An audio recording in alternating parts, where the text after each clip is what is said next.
Bonjour à tous. Oui, en fait, je viens de rentrer, mais je prends quand même vite le temps pour encore faire une lecture du CE1D. Il y a quelqu'un qui m'a demandé de faire cette lecture, donc la deuxième lecture, parce qu'il y a toujours deux lectures, je pense, normalement.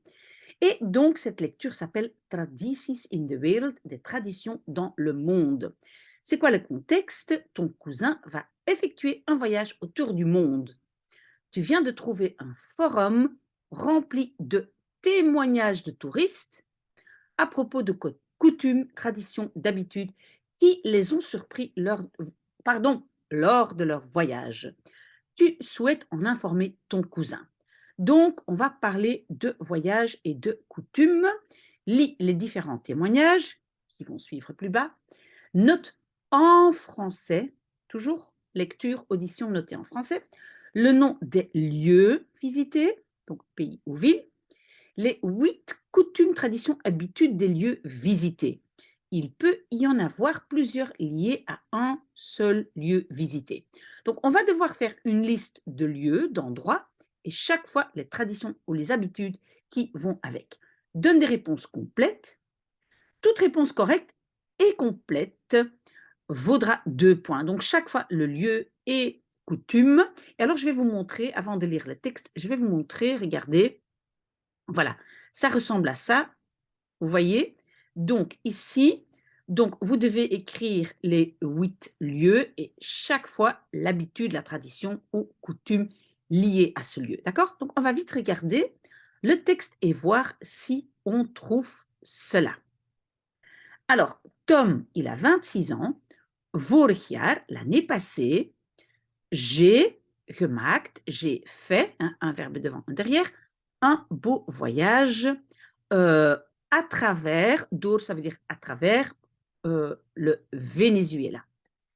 In Caracas, à Caracas, c'est une ville là-bas, heb ik met Giuliano, een heel vriendelijke jongen, kennis gemaakt.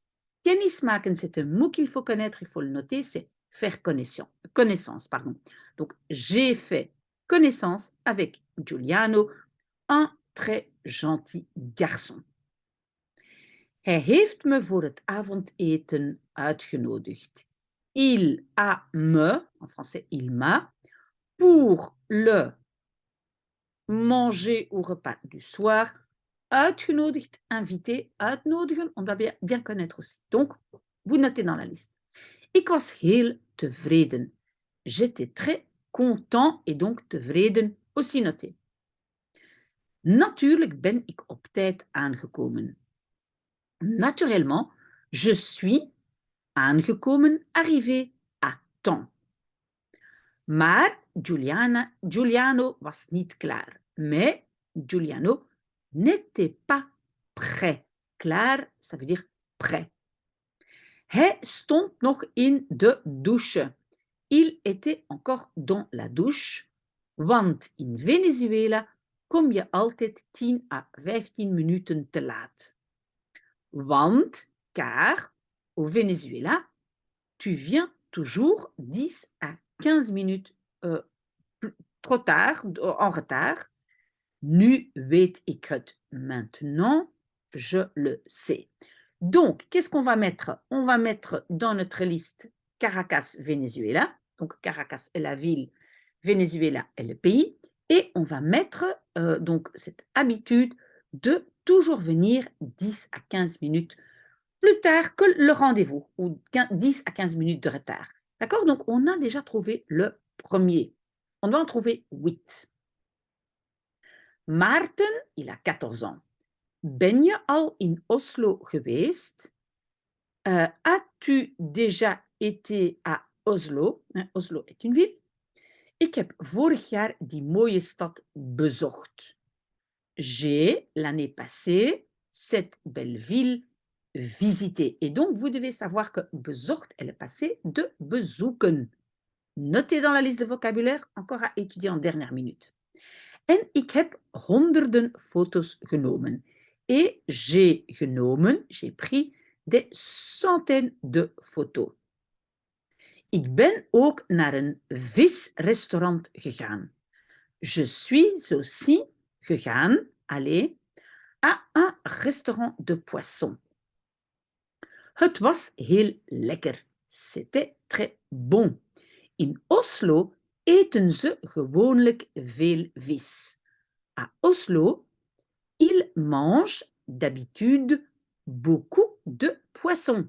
Het is een traditie daar. C'est une tradition là-bas. Et voilà, donc le deuxième point, ça va être quoi? Oslo est la ville, l'endroit. Et quelle est la tradition?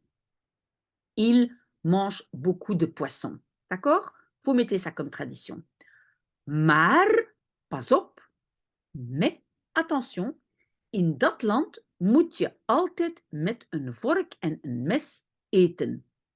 Donc, mais attention, dans ce pays, dois-tu toujours, avec une fourchette et un couteau, manger. Donc, tu dois toujours manger avec une fourchette et un couteau.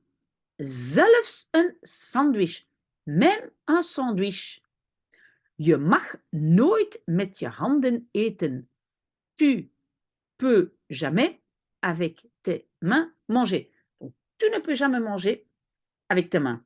Vreemd, nietwaar? Bizarre, n'est-ce pas? Donc, vous voyez, le numéro 3, ça va être quoi? C'est toujours Oslo, mais vous devez dire que tout doit être mangé avec une fourchette et un couteau, jamais avec les mains. Ça, c'était le numéro 3. J'espère que vous avez suivi. Donc, on a déjà, dans ces deux témoignages, trois éléments. Donc, la première ville, c'était Caracas au Venezuela. Deuxième, Oslo. Troisième aussi, Oslo. D'accord? Alors, Lieselot a 50 ans. Ik was op reis in China. Donc, numéro 4, ça va être la Chine. Ik heb een cadeau gegeven aan mijn Chinese vrienden. J'ai un cadeau donné, en français, j'ai donné un cadeau, à mes amis chinois. Maar ze hebben mijn cadeau niet opengemaakt. Mais ils ont mon cadeau pas openmaken, c'est ouvrir. Donc, ils n'ont pas ouvert mon cadeau. Ik was erg geschokt. J'étais très choquée. In China maak je een cadeau nooit voor andere mensen open.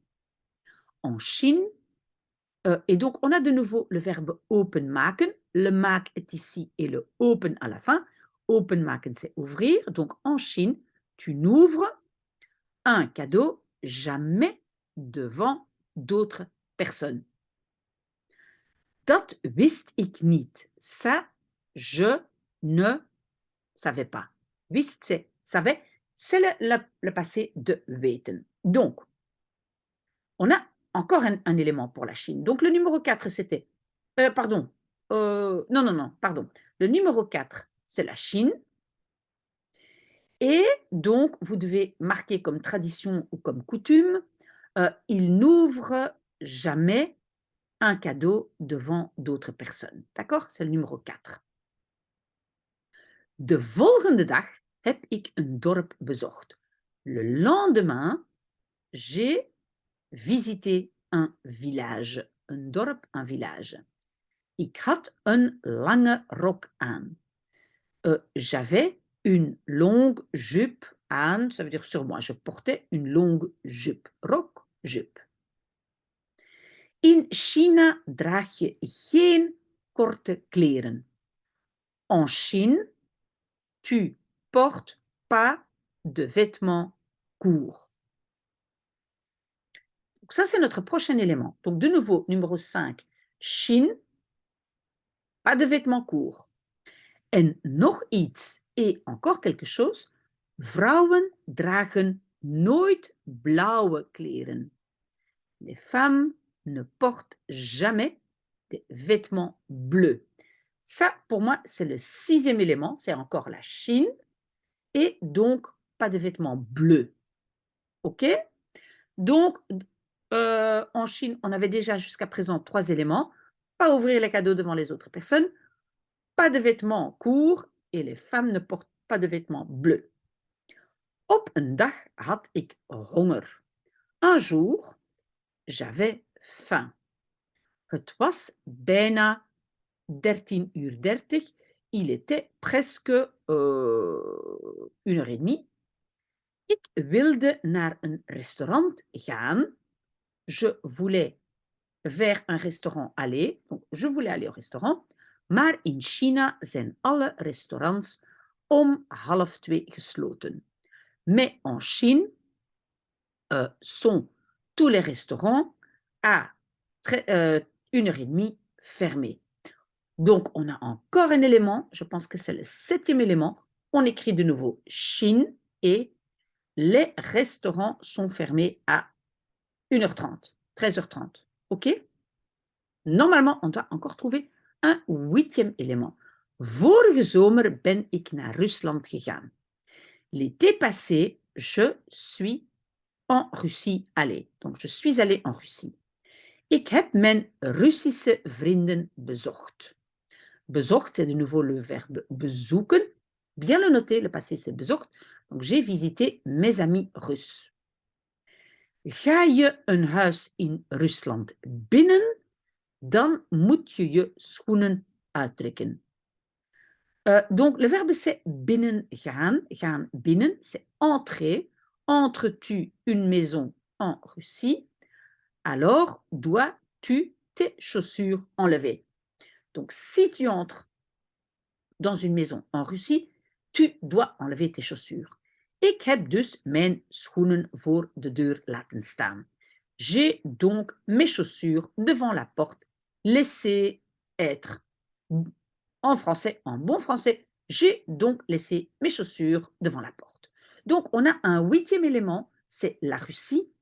Et en Russie, on peut écrire « on ne peut pas porter les chaussures dans la maison, on les laisse à la porte ». Voilà, on a tout trouvé. Donc, j'espère que ça a été. Si vous avez encore des questions, vous pouvez me les poser. Je vais essayer d'encore faire une vidéo ce soir. On verra, mais je poste déjà celle-ci. Bonne chance demain.